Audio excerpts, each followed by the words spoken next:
సరస్వతి స్వయంగా ఆ విధాతకు కుమార్తె అని చాలామందికి తెలియదు.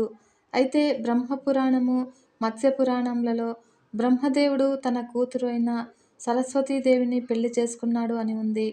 సరస్వతి పురాణం ప్రకారం చూస్తే బ్రహ్మ తన శక్తినంతా కూడగట్టి సరస్వతీదేవిని తయారు చేశాడట. అలా సరస్వతీదేవికి తల్లి లేదు, తండ్రి మాత్రమే ఉన్నారు. ఆయనే బ్రహ్మ. అయితే మత్స్యపురాణం ప్రకారం చూస్తే బ్రహ్మ విశ్వాన్ని సృష్టించినప్పుడు తను ఒంటరిగా ఉన్నారు. అలా తన దగ్గర ఉన్న శక్తితో సరస్వతి, బ్రాహ్మి, సంధ్యలను తయారు చేశారట. అయితే ఈ ముగ్గురిలో కూడా సరస్వతీదేవి చాలా అందంగా ఉంటుంది. అప్పుడు బ్రహ్మ తన ఆలోచనలు మొత్తాన్ని కూడా సరస్వతీదేవిని పైనే ఉంచేవారట.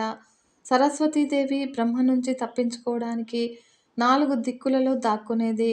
అలా ఆమెను చూడడం కోసము ఆయన